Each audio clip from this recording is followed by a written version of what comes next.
Break के बाद आपका स्वागत है। रविंदर जी, निशंक जी ने भी हाल में बयान दिया है कि उनके नेतृत्व में अगर चुनाव होते तो Bharatiya Janata party comfortable majority के साथ सरकार बनाती। कितने सहमत है उससे? बल्कि उन्होंने एक इल्ज़ाम तक लगाया खंडूरी जी पे कि जो शख्स कहीं ना जो कुछ चुनाव नहीं जीत पाया है तो कहीं ना कहीं उनके ऊपर प्रश्न चिन्ह उठता है। पार्टी के अंदर इस तरह की दो विचारधाराएं, इस तरह दो अलग अलग चरित्र के आदमी, तो क्या दिखता है, क्या इस पर ये सब चीज़ें क्या इशारा कर रही है? निशंक जी पॉलिटिकल क्षेत्र में, राजनीतिक क्षेत्र में पिछले 20 वर्षों से काम कर रहे हैं और विधायक भी रहे हैं, कई बार यूपी में मिनिस्टर भी रहे हैं, उत्तराखंड में भी मिनिस्टर रहे हैं, संगठन में भी राष्ट्रीय उपाध्यक्ष हैं, पार्टी मुख्यमंत्री भी रहे हैं और हमेशा बहुत ही केंद्रीय और प्रभावी भूमिका में रहे हैं। वो पार्टी के वरिष्ठ नेता हैं और वो चीज़ों को किस नज़रिए से देखते हैं, उनका क्या आंकलन है, इस पर टिप्पणी करने का मेरे को कोई अधिकार नहीं है। और मैं केवल इतना ही कहना, इस तरह के विवादास्पद बयान भारतीय जनता पार्टी में ये साफ इशारा करते हैं कि इसमें भी कई गुट है। भारतीय जनता पार्टी भी कहीं ना कहीं बटी हुई है, कहीं ना कहीं जो उसकी शक्ति है, जो उसको जिताने में लगनी चाहिए थी, वो शक्तियाँ भी कहीं ना कहीं बिखरी हुई है। राजनीतिक दलों में जो गिरावट आई है और जो राजनीतिक अपरिपक्वता की बात है और पब्लिक के लिए कमिटमेंट, अपनी पार्टी के प्रति पूरा का पूरा लॉयल्टी, निष्ठाओं में कमी आई है, विचारधारा में से भी लोग जो है पीछे हट जाते हैं, ऐसा संभवतः हर दल में है। लेकिन हम बीजेपी के लोग, फिर भी बीजेपी के कार्यकर्ता फिर भी सौभाग्यशाली हैं कि बीजेपी में अभी ये गिरावट इतनी नहीं आई है। हमारे यहाँ औरों की बनस्पत, विशेषकर कांग्रेस की बनस्पत, हम लोग बहुत ज़्यादा डिसिप्लिन्ड हैं, बहुत ज़्यादा अनुशासन है, गुटबाजी नहीं कहेंगे, आंतरिक लोकतंत्र बहुत ज़्यादा मजबूत है, क्योंकि हमारे यहाँ सब लोग मिल बैठ के विचार करते हैं और केंद्रीय स्तर पर भी कोई जो है आपस में सब लोग मिल बैठ के करते हैं। कोई डिक्टेटरशिप नहीं है, कोई तानाशाही नहीं है, तो इसलिए सबके अपने अपने मत विभिन्नताएं हो सकती हैं, लेकिन एज अ पार्टी हम सब लोग मिलकर काम करते हैं। भारतीय जनता पार्टी 31 सीटें जीती हैं, लेकिन आज तक भी, अभी तक भी नेता प्रतिपक्ष के तौर से कोई नाम सामने नहीं ला पाई है। इस देरी का क्या कारण है? इस देरी का केवल ये कारण है कि भारतीय जनता पार्टी निश्चित रूप में अभी ये देख रही है कि जो प्रदेश के अंदर जो स्थितियां निर्मित हुई है, राजनीतिक अस्थिरता का वातावरण हुआ है, कांग्रेस को अभी बहुमत साबित करना है हाउस के फ्लोर पर, तो हमको कोई जल्दी नहीं है और भारतीय जनता पार्टी के यहाँ संभवतः जो निर्णय लेना है उसके लिए केंद्रीय इसका एक मैसेज ये भी लगातार जा रहा है कि जैसे कांग्रेस के अंदर धड़ेबाजी है, जैसे कांग्रेस के अंदर इनडिसाइसिवनेस पैदा हो रखी है, वही चीज़ भारतीय जनता पार्टी में। तो भारतीय जनता पार्टी के चरित्र में या कामकाज में या कार्यशैली में कहाँ अलग है कांग्रेस से? भारतीय जनता पार्टी विधायक दल के नेता की, जो विधायक दल के नेता के चयन करने के लिए जो बैठक यहाँ आहूत की गई थी, जिसमें केंद्रीय नेतृत्व भी यहाँ उपस्थित था, उसमें उत्तराखंड के हमारे 31 के विधायक यहाँ उपस्थित थे और उन्होंने एक सर्वसम्मत प्रस्ताव पारित करके ये पूरा का पूरा मसला केंद्र को अधिकृत कर दिया है। केंद्र को कह दिया है कि जो भी केंद्रीय नेतृत्व इस बारे में निर्णय लेगा उस पर सब लोग उसको मानेंगे। व्यक्तिगत रूप से अगर बात करें तो रविंद्र जुगरानी कौन पसंद है? नेता प्रतिपक्ष के तौर से कौन नेता भारतीय जनता पार्टी में सबसे उपयुक्त चेहरा दिखाई दे रहा है? हमारे यहाँ बहुत लोग उपयुक्त हैं इसके लिए, सीनियर लोग हैं, बहुत लोग बैठे हुए हैं। किसी का नाम, व्यक्ति विशेष का नाम लें या 2-3 व्यक्ति विशेष का नाम लें, किसी व्यक्ति विशेष का नाम लेने की मैं आवश्यकता नहीं समझता। हमारे यहाँ हरबंस कपूर जी से लेकर और बहुत लंबी कतार यहाँ पर हैं जो 3-3, 4-4 बार विधायक चुन के आए हैं, परिपक्व हैं और राजनीतिक रूप से भी पूरा समझते हैं। खंडूरी जी के नज़दीक आप रहे हैं, तो ऐसे में अब पॉलिटिकल सिनारियो बदली होने के बाद, जब वो आज कोटद्वार से हार गए हैं, तो हारने के बाद उनकी राजनीति किस दिशा की ओर जा रही है? आपकी बात हुई होगी जरूर इस विषय में, कहीं ना कहीं आपको क्या लगता है आगे आने वाले टाइम पे खंडूरी जी की राजनीतिक दिशा क्या होगी? मैं तकनीकी रूप से वो कोटद्वार विधानसभा से चुन के नहीं आए, वो असफल हुए, यह बात तकनीकी रूप से ठीक है कि वो हाउस के मेंबर नहीं बन पाए, लेकिन कुछ लोग ऐसे होते हैं जो हार के भी जीत जाते हैं। खंडूरी जी को जो असफलता मिली कोटद्वार में, उस असफलता के बाद इसका मूल्यांकन पूरे देश भर में, पत्र पत्रिकाओं में, लोगों के मुंह से, विभिन्न राज्यों में, आम आदमी में, पान की दुकान पर, चाय की दुकान पर और बिजनेस हाउसेज में भी, वकीलों के बीच में भी, सभ्य जमात में भी और आम आदमी में इस बात की बड़ी चर्चा रही कि कोटद्वार में जनरल खंडूड़ी जी की ऐसी स्थिति क्यों हुई, उनको हार का सामना क्यों करना पड़ा। हर जगह इस बात की चर्चा हुई है, लोगों में बड़ा क्षोभ है, बड़ा नाराज़गी भी है, बड़ा गुस्सा भी है और उनके प्रति सहानुभूति भी है। ये पूरे देश में और पूरी पार्टी में भी ये संदेश गया है कि जिन खंडूड़ी जी की वजह से हम लोग 31 सीट बीजेपी सरकार बनाने की करीब पहुंच गई, वो खंडूड़ी हारे, तो खंडूड़ी जी हार के भी जीते हैं, ऐसा मैं मानता हूं। और उनका कद आगे बहुत बड़ा है। आगे पॉलिटिकल दिशा क्या है? आगे पॉलिटिकल दिशा खंडूड़ी जी बीजेपी के अंदर ही नहीं, पूरे देश में बीजेपी के उन गिने चुने नेताओं में शुमार होते हैं जो अपनी ईमानदारी के लिए, अपनी कर्मठता के लिए, अपने डिसिप्लिन के लिए, अपने विजनरी काम के लिए जाने जाते हैं और माने जाते हैं। तो उत्तराखंड से लेकर पूरे दिल्ली तक जो है, पूरे देश के अंदर जनरल खंडूड़ी की छवि और बढ़ के आई है और निखर के आई है। उनके प्रति लोगों का प्यार, स्नेह और सहानुभूति और बड़ी है। और मुझको लगता है कि वो जीत के इतने बड़े नेता नहीं बन पाते जितने वो कि हार के बने। हार के बड़े नेता बन गए, लेकिन अब राजनीतिक दिशा क्या होगी? क्या लगता है आपको? कहाँ क्या खंडूड़ी जी ने आगे अपने लिए रोड मैप रखा है? राजनीतिक रोड मैप की बात करें, खंडूड़ी जी का जितना हमने उनको नज़दीकी से देखा है, खंडूड़ी जी अपने बारे में अपना रोड मैप कभी भी नहीं रखते और केंद्रीय नेतृत्व जो भी निर्णय होता है, उनके लिए जो काम दिया जाता है, उस काम को वो बड़ी ईमानदारी के साथ निभाते हैं। और मुझे लगता है कि आने वाले समय में खंडूड़ी जी उत्तराखंड का ही नहीं, देश का भी नेतृत्व करेंगे बीजेपी को आगे लाने के लिए। कांग्रेस में जो उठापटक चल रही है, इस पे आपकी क्या राय, क्या प्रतिक्रिया? क्या ये जो चल रहा है, ये कितना राज्य हित में है और कितना ये कांग्रेस का जो, अगर आज भारतीय जनता पार्टी की बात करें तो जो कोई लड़ाई होती है वो कहते हैं साहब आंतरिक लोकतंत्र है, ये होना है, तो क्या ये भी कांग्रेस का आंतरिक लोकतंत्र है?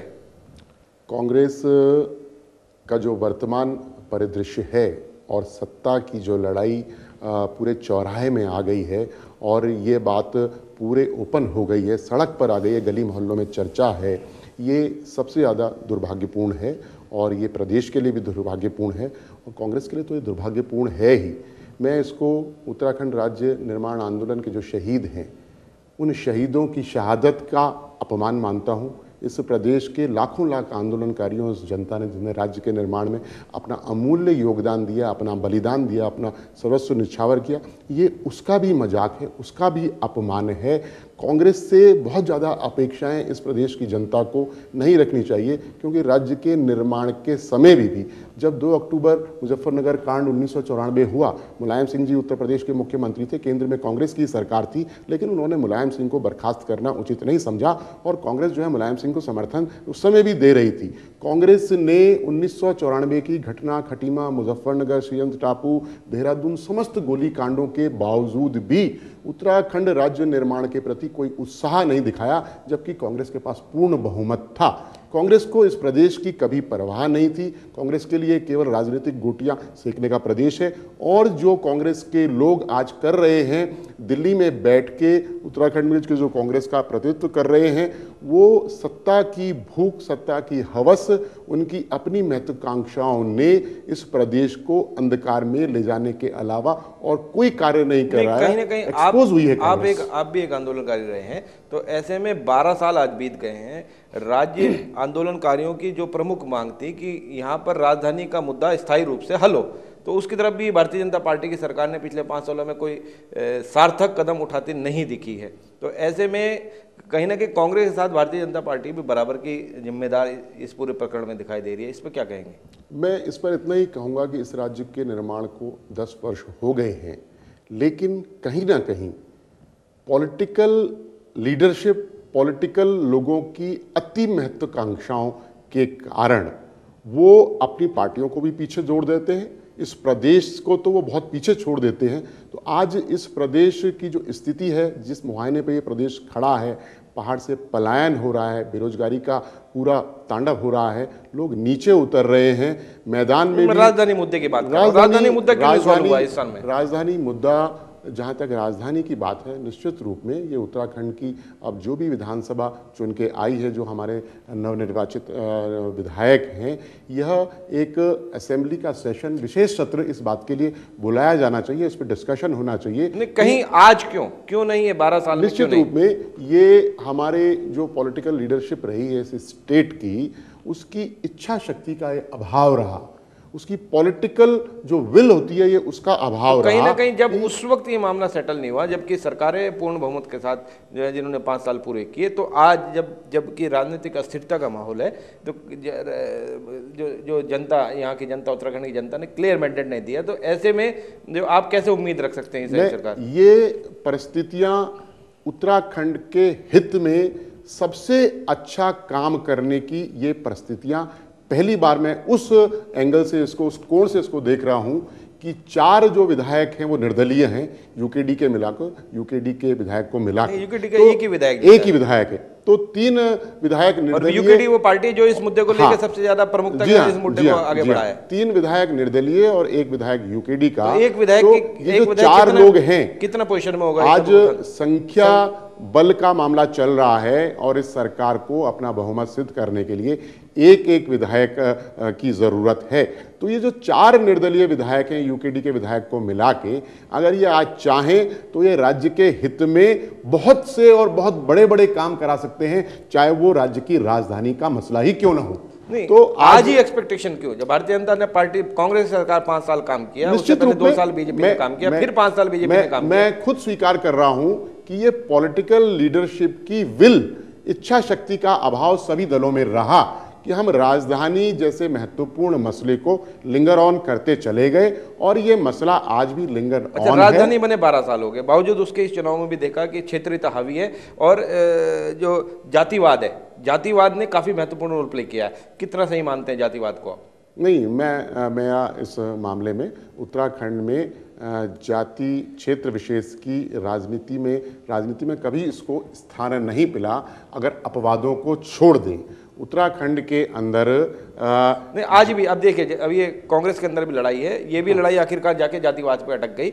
एक ब्राह्मण को मुख्यमंत्री बनाया गया, तो उधर जो ठाकुर लॉबी थी वो लॉबी इकट्ठी हो गई, तो कहीं ना कहीं ध्रुवीकरण हुआ ब्राह्मण और ठाकुरवाद के बीच में। तो ये इसको उस चश्मे से, उस आईने से मैं इसको नहीं देखता हूँ। ये तो केवल राजनीतिक लोगों की अति महत्वाकांक्षाओं और अपनी आकांक्षाओं, केवल व्यक्तिगत आकांक्षाओं और उनके जो सपने संजोए हुए हैं अपने लिए, उनकी पूर्ति का माध्यम है। इसमें जातिवाद का, जातीय ध्रुवीकरण का कोई लेना देना नहीं है। ना ही कोई पब्लिक ने जो मैंडेट दिया है वो जाति के आधार पर नहीं दिया, पॉलिटिकल पार्टीज और कैंडिडेट्स की छवि को देखकर उन्होंने मैंडेट दिया है। तो मैं नहीं मानता उत्तराखंड में कभी भी जाति की राजनीति और क्षेत्रीयता की, यहाँ तो हमेशा जो है राष्ट्रीयता की बात को प्रबलता के साथ आगे रखा गया और राष्ट्रीय इश्यूज पर, राष्ट्रीय विषयों पर, अगर क्षेत्रीयता की बात होती तो क्षेत्रीय दल आज तक जो है सरकार बना चुके होते या सरकारों में बहुत महत्वपूर्ण भूमिका निभा रहे थे। इस मुद्दे पर भी मैं आपसे चर्चा करना चाह रहा था कि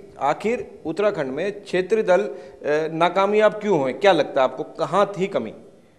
उत्तराखंड में जो क्षेत्रीय राजनीतिक दल हैं वह, मुझको लगता है कि नाकामयाब इसलिए हुए हैं, असफल इसलिए हुए हैं असेंबलीज़ में, पार्लियामेंट्स में इसलिए नहीं जा पाए क्योंकि आपने देखा होगा कि विभिन्न प्रदेशों में जहां आज क्षेत्रीय राजनीति या क्षेत्रीय राजनीतिक दल सरकारों में हैं, सरकार बनाते हैं, गठबंधन की सरकार बनाते हैं, कहीं कहीं पूरी मेजॉरिटी में आके सरकार बनाते हैं, कभी ना कभी उनके सम्मुख जो है कोई भी एक ऐसा बड़ा चेहरा, चाहे वो नीतीश कुमार जी के रूप में हो, ममता बनर्जी के रूप में हो या बीजू पटनायक जी के रूप में हो, उनके राज्यों में बड़ी महत्वपूर्ण भूमिकाओं में रहे और वो बड़े चेहरे आए, उनके पीछे लोग लामबंद हुए, उनके पीछे इश्यूज लामबंद हुए। चाहे प्रफुल्ल कुमार महंता जी की बात हो, वो पल हमारे पास भी आया था उत्तराखंड में।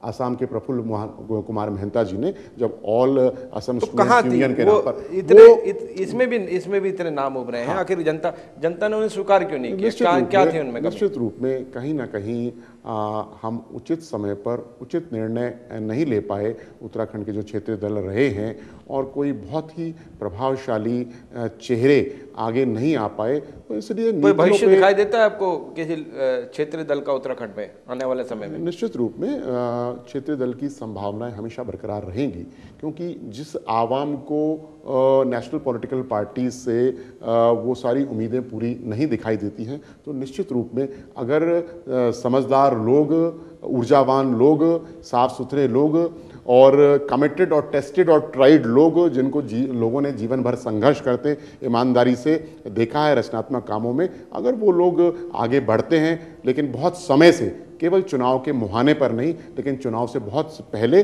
तो निश्चित रूप में अभी संभावनाएं यहाँ बरकरार हैं, संभावनाएं दिखती हैं और मुझे लगता है कि ऐसा संभव भी हो सकता है। 5 साल के लिए रविंद्र जुगरान का पर्सनल रोड मैप क्या होगा, क्या है 5 साल की राजनीति, कैसे क्या किस तरफ जा रही है आपकी राजनीति? जिस तरीके से हम लोग 25-26 वर्षों से सामाजिक राजनीतिक रचनात्मक क्षेत्रों में सक्रिय रहे हैं, तो निश्चित रूप में इन आगे आने वाले 5 वर्षों में भी इस राज्य के लिए हम कितने अच्छाई कर सकते हैं, इन गवर्नमेंट्स हैं उनसे कितने अच्छे काम करा सकते हैं, गलत कामों को रोक सकते हैं, पलायन और रोजगार को इशू बनाने की पूरे स्टेट में कोशिश करें कि जो आगने वाला जो पार्लियामेंट का इलेक्शन हो, जो विधानसभा का इलेक्शन हो या जो भी इलेक्शंस हो, उनमें ये इश्यूज प्रमुखता के साथ रहें और जो गवर्नमेंट है और जो प्रतिपक्ष में है और छोटी पार्टीज हैं, निर्दलीय विधायक हैं, ये सब लोग अभी से पलायन और रोजगार के विषय पर अपना काम करना प्रारंभ कर दें। तो ये हम लोग ये कोशिश करेंगे। रविंद्र जुगरान एक ऐसा नाम जो आंदोलनकारी भी है और जो भारतीय जनता पार्टी का हिस्सा भी है। कुछ सवालों का जवाब तो रविंद्र जुगरान ने बिल्कुल स्पष्ट तरीके से दिए और कुछ का राजनीतिक रूप से गोलमोल जवाब दिए। बहरहाल रविंद्र जी आप आए, आपका बहुत बहुत धन्यवाद। फिर मिलेंगे हम नई शख्सियत के साथ। नमस्कार।